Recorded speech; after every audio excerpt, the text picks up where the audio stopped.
नमस्कार, आप देख रहे हैं पद्मेश 24/7 कृष्णा संडे के साथ। बुलेटिन की शुरुआत करते हैं हेडलाइन से।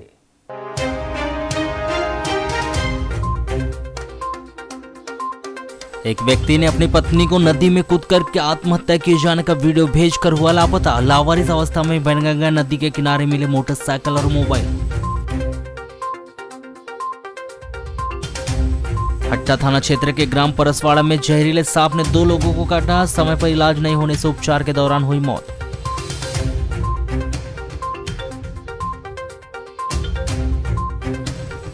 लालबरा के पाथरशाही में 24 वर्षीय युवक की तालाब में डूबने से हुई मौत। होमगार्ड की टीम ने खोजबीन कर निकाला शव। जिले भर में हर्षोल्लास के साथ मनाया गया ताना पोला का पर्व। किसानों ने जगह जगह की बैलों की पूजा, जताया आभार।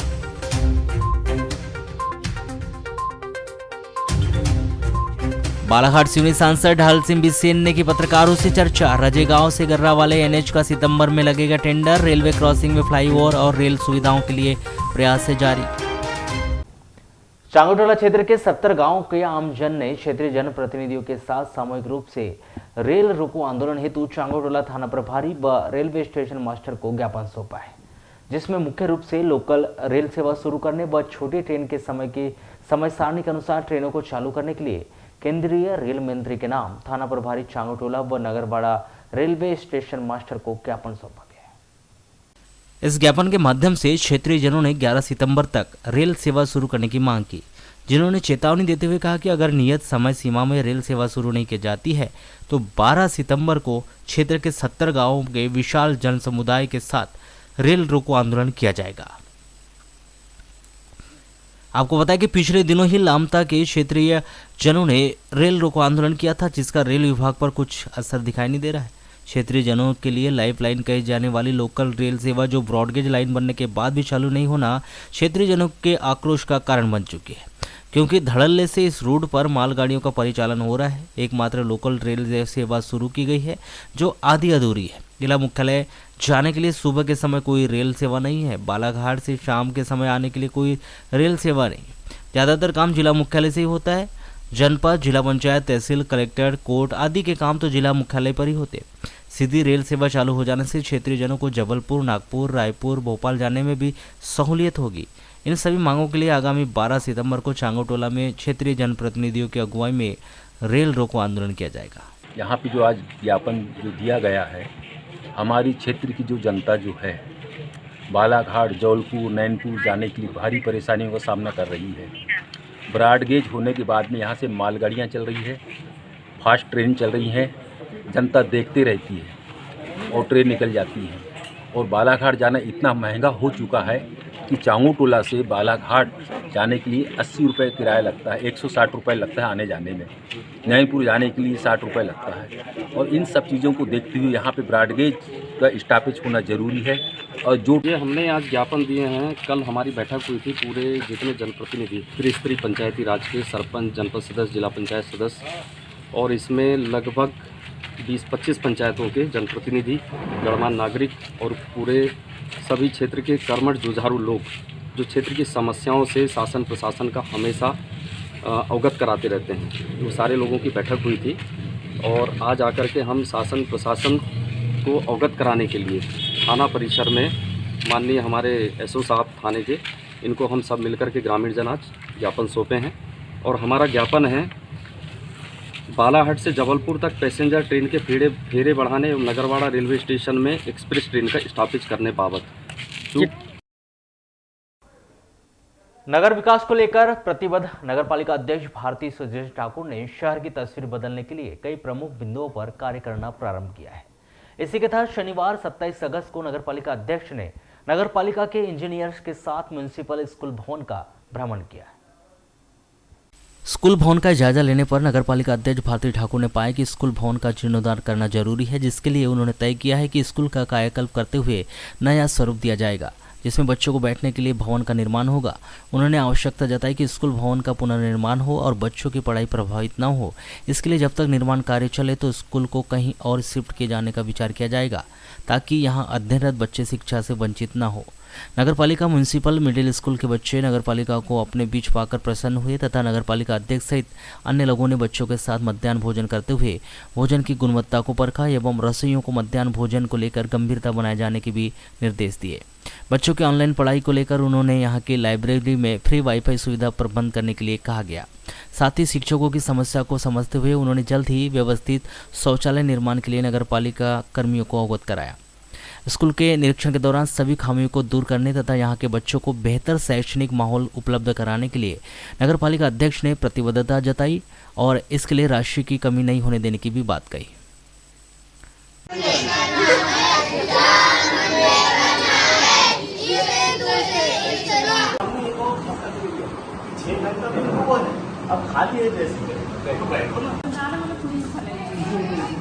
सिक्स क्लास से ज़्यादा ही खुश हो गई। लो बेटा एक राइट हैंड से लो, राइट हैंड।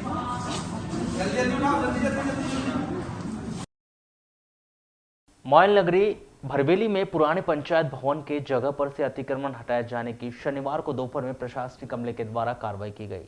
अतिक्रमण हटाने की कार्रवाई एसडीएम संदीप सिंह एवं ग्राम पंचायत भरवेली की सरपंच श्रीमती गीता अनिल बिशन के प्रमुख उपस्थिति में की गई। जेसीबी के माध्यम से अतिक्रमण हटाए जाने की कार्रवाई के दौरान भरवेली थाने के निरीक्षक नीरज कुमार पुलिस अमले के साथ मौजूद रहे। बताया जा रहा है कि भरवेली में बाजार चौक के समीप ही पहले पंचायत भवन था। उस पंचायत भवन को अलग स्थानांतरित किया गया तथा पुराने भवन को डिसमेंटल कर दिया गया। पुराने पंचायत भवन के उसी स्थान पर नया पंचायत भवन निर्माण करने की शासन से स्वीकृति मिल चुकी है तथा इसकी कार्रवाई भी प्रारंभ कर दी गई। इसी के तहत शनिवार को प्रशासनिक अमला पहुंचा और उस जमीन पर किए गए अतिक्रमण को हटाने की कार्रवाई की गई। कार्यवाही के संबंध में जानकारी देते हुए एसडीएम संदीप सिंह ने बताया कि यहां पूर्व में किसी को लीज पर छोटी सी दुकान दी गई थी। लीज समाप्त कर देने के उपरांत भी दुकान संचालक के द्वारा जबरदस्ती अवैध निर्माण करके दुकान संचालित की जा रही थी। उस दुकान को डिसमेंटल करके पंचायत को जमीन सुपुर्द कर दी गई है। अतिक्रमण हटा दिया गया है और उस जमीन को पंचायत को सौंप दी गई। आगामी समय में इस जमीन पर पंचायत भवन का निर्माण किया जाएगा। यहाँ पे अभी आप देख रहे हो जो अतिक्रमण हटाने की कार्रवाई की जा रही है। इस जगह पे पहले पंचायत हुआ करती थी, पंचायत को अभी हटा दिया गया, डिसमेंटल हो गया। पंचायत नवीन पंचायत के लिए यहाँ पे जमीन स्वीकृत कर दी गई है।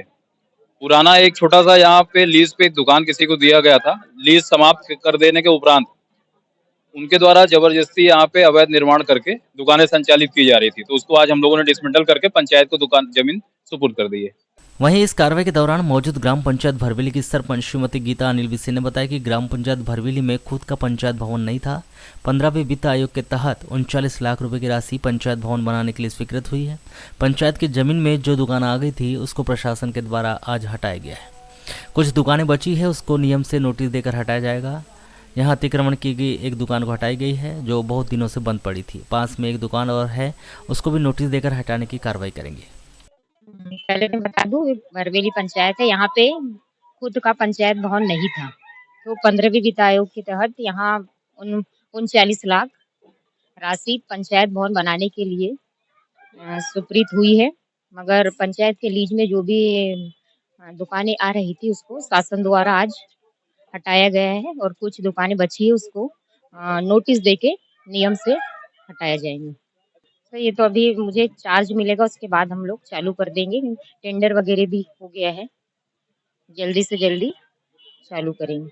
अभी तो एक ही दुकान हटी है जो खाली थी और चल नहीं रही थी, बंद थी। उसके बाद बहुत दिन से बंद पड़ी थी। अभी और एक दुकान है, उसको नोटिस देंगे, उसके बाद। असम के गुवाहाटी में गत दिवस यूनेस्को एसोसिएशन के द्वारा सिल्वर जुबली कार्यक्रम का आयोजन किया गया, जिसमें देश के अन्य प्रदेशों सहित विदेशों से भी यूनेस्को सदस्यों ने हिस्सा लिया था। यूनेस्को के सिल्वर जुबली कार्यक्रम में प्रदेश का प्रतिनिधित्व कर रही यूनेस्को सदस्य एवं आयोग मित्र श्रीमती फिरोजा खान ने कहा कि शिक्षा, स्वास्थ्य, रोजगार, गरीबी, सामाजिक न्याय में सस्टेनेबल डेवलपमेंट मुख्य मुद्दा है। इस पर ईमानदारी से कार्य होना चाहिए, जिससे जीवन में बदलाव आए और व्यक्ति प्रगति की ओर आगे बढ़े। उन्होंने कहा कि सतत विकास में तकनीकी सहायता का उपयोग हो ताकि विकास अच्छा हो। यहाँ उन्होंने आर्थिक एवं सामाजिक विकास, पर्यावरण संरक्षण पर भी अपनी बात रखी। हट्टा थाना क्षेत्र के अंतर्गत आने वाली घिसर्री नदी से एक व्यक्ति की छत विक्षत लाश बरामद की गई। इस व्यक्ति की पहचान राजेश पिता रमेश रोकड़े 38 वर्ष ग्राम घारापुरी थाना हट्टा निवासी के नाम से की गई। यह व्यक्ति पिछले 4 दिन से लापता था। इस व्यक्ति की मौत किन परिस्थिति में हुई है यह अभी स्पष्ट नहीं हो पाया, किंतु मृतक के परिजनों ने इसे हत्या किए जाने का आशंका व्यक्त की है। हत्या पुलिस ने इस व्यक्ति की लाश पोस्टमार्टम करवाकर उसके परिजनों को सौंप दी है। पोस्टमार्टम रिपोर्ट आने के बाद ही राजेश की मौत किस वजह से हुई है यह स्पष्ट हो पाएगा। हत्या पुलिस के द्वारा मर्ग कायम कर जांच की जा रही है। प्राप्त जानकारी के अनुसार राजेश रोकड़े खेती किसानी के अलावा ईंट भट्टा में भी काम करता था, जिसके परिवार में मां, पत्नी और 4 बच्चे, जिनमें 3 बेटी और 1 बेटा है। बताया गया कि 23 अगस्त को राजेश रोकड़े साइकिल से ग्राम कोहका डिबर ईंट भट्टा के ठेकेदार के पास पैसे के लिए अपने घर से जाने निकला था। उस दिन राजेश रोकड़े कोहका डिबर के अलावा ग्राम सिहोरा भी गया था, किंतु वह अपने घर वापस नहीं लौटा। परिजनों के द्वारा राजेश रोकड़े के रिश्तेदारों के अलावा अन्य गांवों में भी तलाश की जा रही थी, किंतु उसके नहीं मिलने पर 26 अगस्त को हट्टा थाने में परिजनों ने रिपोर्ट दर्ज की थी। हट्टा पुलिस के द्वारा गुम इंसान कायम कर जांच की जा रही थी। इसी दौरान 27 अगस्त को 8-9 बजे ग्राम साल्टेका के समीप घिसरी नदी किनारे पानी में झाड़ी में फंसे एक व्यक्ति की लाश देखी गई। खबर मिलते ही परिवार के लोग पहुंचे। उन्होंने कपड़े और हाथ के कड़े से उसे पहचाना, जिसकी रिपोर्ट पर हट्टा पुलिस थाने से सहायक उप निरीक्षक लक्ष्मी बाहेश्वर, आरक्षक मोहन पटेल मौके पर पहुंचे और लाश को नदी से बाहर निकालकर पंचनामा कार्रवाई के बाद सहायक उप निरीक्षक लक्ष्मी बाहेश्वर ने मृतक राजेश की लाश का पोस्टमार्टम हेतु जिला अस्पताल पहुंचाया, जहां लाश का पोस्टमार्टम करवाकर शव उनके परिजनों को सौंप दिया गया है। परिजनों के मुताबिक घटना दिनांक 23 अगस्त को ग्राम सिहोरा में राजेश रोकड़े के साथ मारपीट की गई थी। इसके बाद से राजेश वहां से गायब हो गया था और वह घर नहीं पहुंचा, जिसके बाद 27 अगस्त को उसकी लाश घिसरी नदी में पाई गई, किंतु उसकी साइकिल नहीं मिली है। राजेश की मौत किन परिस्थितियों में हुई है अभी स्पष्ट नहीं हो पाया है। पोस्टमार्टम रिपोर्ट आने के बाद ही यह स्थिति स्पष्ट होने की संभावना है। आगे मर्ग जांच सहायक उप निरीक्षक श्री भाईसर के द्वारा की जा रही है। ये मंगलवार 23 तारीख कहाँ गए थे? घर क्यों? नहीं, कहाँ गए थे? ये सिहोरा से कोका डिबर गए थे पैसों के लिए। अच्छा, तो लौटे नहीं क्या? नहीं लौटे नहीं। सुनी मिलाई के साथ विवाद हुआ था बोलते हैं। हाँ सर, ये तो हमने भी सुना है, लेकिन मेरे को अभी पक्की जानकारी नहीं है। कहाँ हुआ था बोलते हैं विवाद? अब विवाद तो सुनने में आया है कि सिहोरा। अच्छा, अब पुलिस थोड़ा छानबीन करे। किसने मारे होंगे ऐसा लगता है क्या? हाँ, मारे तो ऐसा तो लग रहा है। लालबरा नगर मुख्यालय से लगभग 4 किलोमीटर दूर ग्राम पंचायत बकोड़ा के साईं मंदिर चौक में 27 अगस्त की शाम 6 बजे मोटरसाइकिल की टक्कर से 2 व्यक्ति घायल हो गए, जिन्हें उपचार के लिए सामुदायिक स्वास्थ्य केंद्र भर्ती किया गया है। प्राप्त जानकारी के अनुसार खिर्री निवासी 56 वर्षीय चुनीलाल बिसेन मोटरसाइकिल से बालाघाट से लालबरा की ओर जा रहा था और बकोड़ा निवासी 57 वर्षीय बैसाख कावरे साईं मंदिर चौक से अपने घर की ओर जा रहा था। तभी मोटरसाइकिल चालक ने पैदल चल रहे बैसाख को टक्कर मार दी, जिससे दोनों घायल हो गए। जिसके बाद आसपास स्थित लोगों ने तत्काल 108 वाहन को इस घटना की सूचना दी और 108 वाहन से घायलों को लालबरा के सामुदायिक स्वास्थ्य केंद्र लाकर भर्ती किया गया, जहां उपचार जारी है। इस सड़क दुर्घटना में बकोड़ा निवासी बैसाख साकरे व खिर्री निवासी दोनों को अंदरूनी चोटें आई। शनिवार को लांजी क्षेत्र के ग्राम बोरीकला में कुएं में मोटर चेक करने के दौरान पैर फिसलने से कुएं में डूबने से 35 वर्षीय व्यक्ति संतोष पिता टीकाराम सोनवाने की मौत हो गई। इस मामले में पुलिस को मृतक के भाई विजय सोनवाने ने जानकारी में बताया कि शनिवार 27 अगस्त को सुबह 9 बजे उसका बड़ा भाई संतोष सोनवाने गांव के गौतराम नारनौर के साथ खेत में कुएं में लगी मोटर चेक करने गया था, जिसके बाद करीब 9:30 बजे गौतराम नारनौर ने उसे घर में आकर बताया कि बड़ा भाई कुएं के पानी की मोटर चेक करने उतर रहा था, जो स्लिप होकर कुएं में गिर गया, जिसका पानी में डूबने से मौत हो गई है। जिसके बाद वे और गांव के अन्य लोग कुएं के पास जाकर देखा तो बड़ा भाई कुएं के पानी में डूब चुका था। जहां उसने और गांव के लोगों ने कुएं में गल डालकर देखा तो उसके भाई संतोष सोनवाने का शव कुएं में ऊपर आ गया। पुलिस ने उक्त मामले में धारा 174 के तहत मामला दर्ज कर लिया है और शव का पोस्टमार्टम कर शव परिजनों को सौंप दिया है। प्रधानमंत्री नरेंद्र मोदी के द्वारा पूरे देश भर में 25,000 किलोमीटर में नए राष्ट्रीय राजमार्ग निर्माण करने का निश्चय किया गया है, जिस पर तीव्र गति से कार्य जारी है। बालाघाट में भी विभिन्न मार्गों पर राष्ट्रीय राजमार्ग बनाया जाना है। रजीगांव से गर्रावाला एनएच का टेंडर आगामी सितंबर माह में लग जाएगा। वहीं बालाघाट से नैनपुर होते हुए जो एनएच जाना है उसकी प्रक्रिया हो रही है। यह बात बालाघाट सिवनी संसदीय क्षेत्र के सांसद ढाल सिंह बिसेन ने शनिवार को स्थानीय सर्किट हाउस में पत्रकारों से चर्चा के दौरान कही। सांसद ढाल सिंह बिसेन ने कहा कि बालाघाट होते हुए जो भी राष्ट्रीय राजमार्ग का निर्माण किया जाना है उसको लेकर उन्होंने पत्र लिखा है। भंडारा से बालाघाट एशियन पिछले सत्र में लेकर आए, वहीं बालाघाट से बैयर और वहां से पांडुतला तक, इसी प्रकार चिराई डोंगरी से परसवाड़ा तथा वहां से बैयर मलाजखंड साली टेकरी होते हुए राष्ट्रीय राजमार्ग छत्तीसगढ़ जाएगा। इसके लिए भी कार्रवाई जारी है। इसके साथ साथ रायपुर को सीधे जोड़ने वाले रजेगांव से लांजी खैरागढ़ होते हुए NH सीधा रायपुर से जुड़ेगा। यहाँ कहे कि काना जाने के लिए चाहे सिवनी होते हुए हो या फिर बालाघाट से आगामी समय में NH होने से लोगों को बहुत ही सुविधा होगी। नगर में फ्लाईओवर के निर्माण को लेकर सांसद श्री बिसे ने कहा कि सरेखा रेलवे क्रॉसिंग में फ्लाईओवर का टेंडर लग चुका है। स्टेट और सेंट्रल गवर्नमेंट दोनों के टेंडर लग गए हैं। भारत सरकार का छोटा कार्य है, स्टेट गवर्नमेंट का बड़ा काम है। सरेखा रेलवे क्रॉसिंग पर बन रहा फ्लाईओवर काफ़ी लंबा बनेगा, लोगों को परेशानी न हो इसके लिए हमने कहा है कि 100 फीट आगे आकर यह गौरव पथ से जुड़ने वाला है ताकि अंडरपास बन जाए और छोटी गाड़ियां इससे निकल सके। यह टेंडर पहले नहीं था, इसे एक्स्ट्रा जोड़ा गया है। हमने तय किया है कि आने वाले समय में चाहे वह गर्रा वाला क्रॉसिंग, भटेरा वाला या फिर सरेखा वाला या फिर वारासुनी वाला रेलवे क्रॉसिंग हो, पांचों फ्लाईओवर को मध्य प्रदेश सरकार ने स्वीकृत कर दिया है। इसको लेकर भोपाल के वरिष्ठ अधिकारियों से बात की जा चुकी है। हमने जो टारगेट फिक्स किया है, मार्च तक सभी एस्टीमेट मध्य प्रदेश सरकार को सबमिट कर दिया जाएगा। जहां जहां हमारे रेलवे क्रॉसिंग है, सेतु योजना के तहत स्वीकृत हो रहे हैं। स्वीकृति के बाद एक इसका टेंडर भी हमारा लग चुका है और टेंडर नवंबर तक उसका सारा फाइनल होगा सब, और दोनों टेंडर लग गए हैं। भारत सरकार का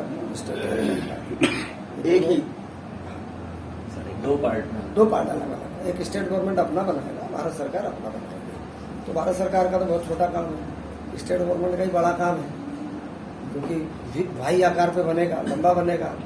तो इसलिए आपको परेशानी ना जाए तो मैंने एक अतिरिक्त रूप से 100 फीट आगे आपके समार कहलाता है आपका गौरव पथ पे जोड़ने वाला है, ताकि अंडरपास एक बन जाए तो छोटी गाड़ियां निकल सके। उस टेंडर में उसको भी स्वीकृत कर दिया, जो उस समय नहीं था उसको एक्स्ट्रा जोड़ करके और कर दिया कि अब जो तय किया है उसमें आने वाले समय में केवल चीफ इंजीनियर के यहाँ से जो भारत प्रदेश सरकार ने जो तय किया है उसमें चाहे वो गर्रा वाला हो, चाहे भटेरा वाला हो, चाहे बैयर वाला हो, चाहे वाराणसी का, ये पांचों पुलों को मध्य प्रदेश सरकार ने स्वीकृत कर दिया। जहाँ पर NH का आएगा वहाँ NH अपना ऐप बनाएगा।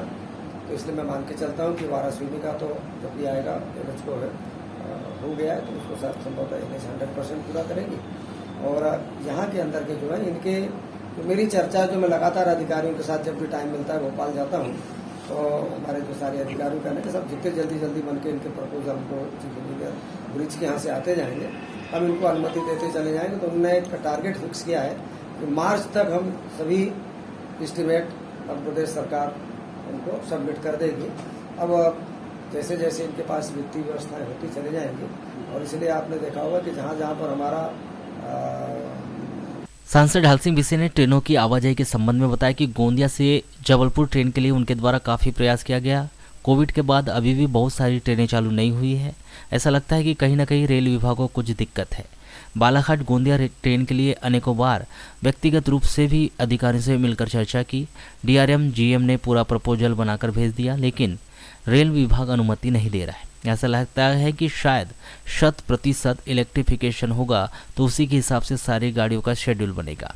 उन्होंने आगे कहा कि मेरे प्रयास में कोई कमी नहीं है, मैं समझ रहा हूँ संभवतः रेल विभाग को कोई टेक्निकल प्रॉब्लम है जिसकी हमें जानकारी नहीं है, पर हमें पूरा विश्वास है बहुत जल्द अच्छा होगा और जिले वासियों को सारी सुविधाओं का लाभ मिलेगा। इसीलिए मैं कह रहा हूँ ना कि अभी जो वो ट्रैक है उसमें तीसरा ट्रैक बन रहा है। जब बात आती कहते साहब 2 ही लाइन पे इतना कंजेशन है कि हम एक्स्ट्रा कुछ भी गाड़ी चलाने की स्थिति में नहीं है। पिछले बार आपको याद होगा जब आपकी बालाघाट से इतवारी चल रही थी तो क्या टाइमली थी, क्या वो बेटाइम की थी? तो क्या केवल पॉलिटिकल आधार पर गाड़ी चला देना समस्या का समाधान नहीं है।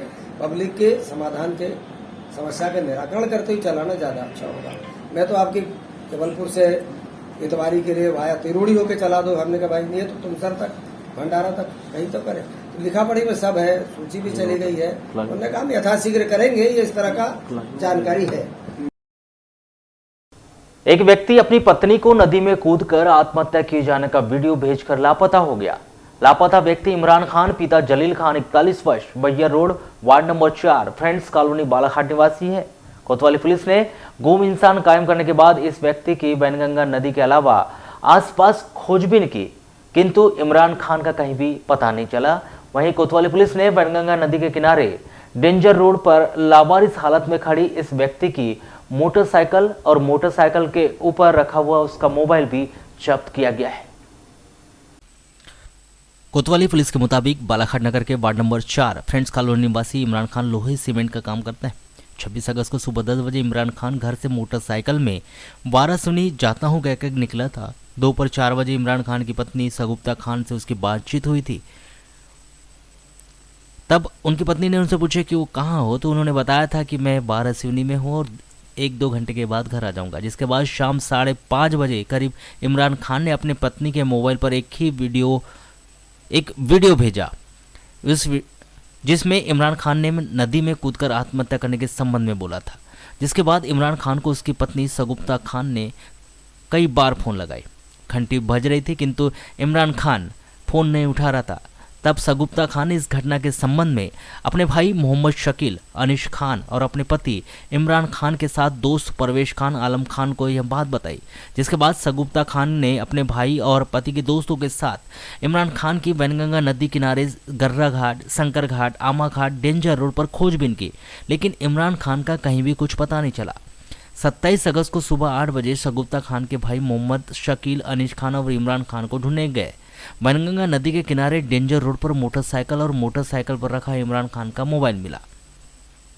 आसपास इमरान खान की तलाश की तो वहां नहीं मिला। परिजनों के द्वारा काफी खोजबीन करने के बाद भी इमरान खान के नहीं मिलने पर उनकी पत्नी सगुप्ता खान ने कोतवाली पहुंचकर अपने पति इमरान खान की गुम होने की संबंध में रिपोर्ट दर्ज की।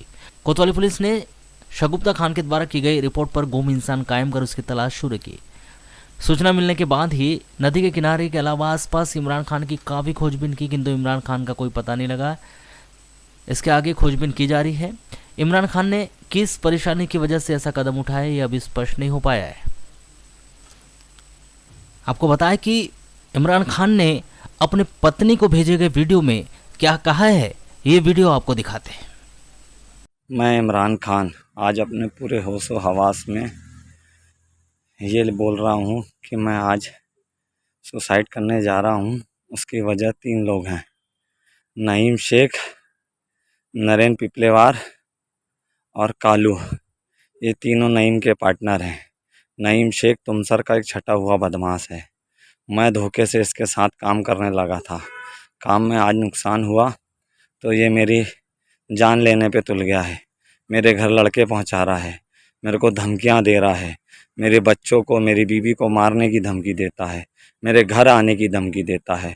तो पुलिस से मेरा अनुरोध है, बालाघाट पुलिस से मेरा अनुरोध है कि मेरी जान को व्यर्थ न किया जाए और इस अपराधीकरण पे, ये अपराधी पे नकल कसी जाए। ये लोगों को ऐसे ही मारता है। ये मेरे को बताया था, इन्हें 7 मर्डर किया है। मौके का केस चल रहा है इस पे।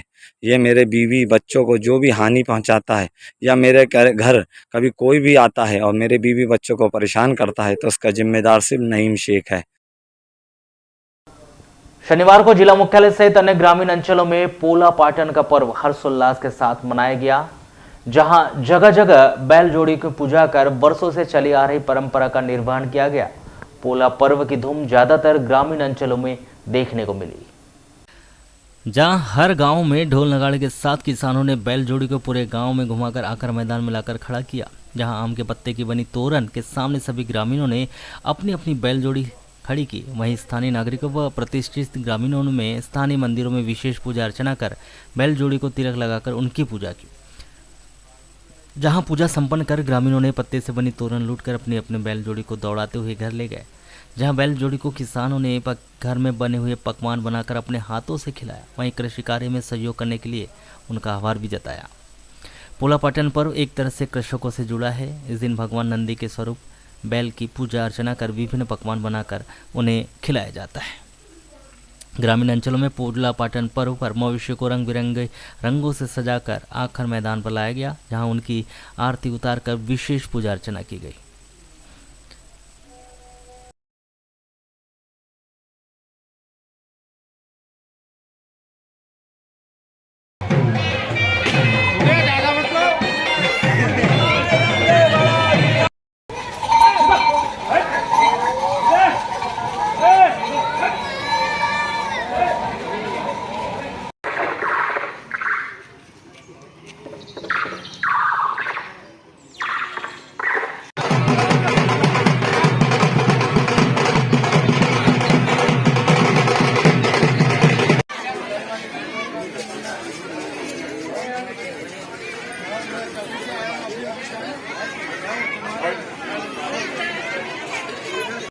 इसी प्रकार नगर मुख्यालय से 7 किलोमीटर दूर पर स्थित ग्राम जागपुर में पोला पाटन पर बड़े ही धूमधाम के साथ मनाया गया। बैलों को सजाकर गांव के स्कूल मैदान में लाया गया, जहां लोगों के द्वारा बैलों की पूजा अर्चना की गई तथा पारंपरिक रीति रिवाज के साथ इस पर्व को मनाया गया। इस दौरान ग्राम जागपुर के बड़ी संख्या में ग्रामीण जन किसान मौजूद रहे।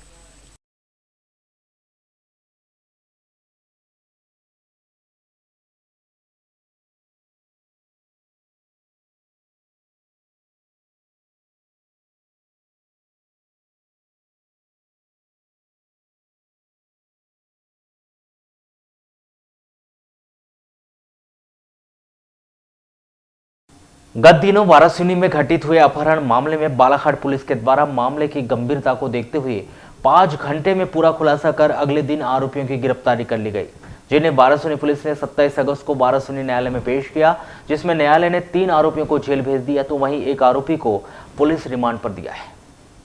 प्राप्त जानकारी के अनुसार बालाघाट पुलिस ने किडनैपिंग मामले का पर्दाफाश करते हुए बताया गया था कि अपहरणकर्ताओं के द्वारा 25 लाख रुपए की फिरौती मांगने की योजना बनाकर बच्चे का अपहरण किया गया था, जिसमें पुलिस ने सरंडी निवासी 23 वर्षीय हेमलता उर्फ पायल पिता धनीराम रांगडाले, ग्राम हट्टा बुड़ी निवासी 22 वर्षीय आकाश उर्फ अमन पिता सुखचंद बिसेन किरणापुर थाना के अंतर्गत ग्राम मर्री निवासी 19 वर्षीय कृष्णा पिता बेगलाल पटेल और एक अन्य बुड़ी निवासी 15 वर्षीय नाबालिग को गिरफ्तार किया गया था, जिन्हें वाराणसी पुलिस ने शनिवार को न्यायालय के समक्ष पेश किया, जिसमें पुलिस के द्वारा आकाश उर्फ अमन बिसेन का रिमांड मांगा गया, जिसमें न्यायालय ने 3 लोगों को जेल भेज दिया है। वहीं आकाश बिसेन का पुलिस रिमांड दिया गया, जिसके बाद पुलिस के द्वारा 23 वर्षीय सरंडी निवासी हेमलता उर्फ पायल रांगडाले को बालाघाट जिला जेल में दाखिल किया गया, तो वहीं 15 वर्षीय नाबालिग बालक को सिवनी बाल सुधार गृह भेजा गया है।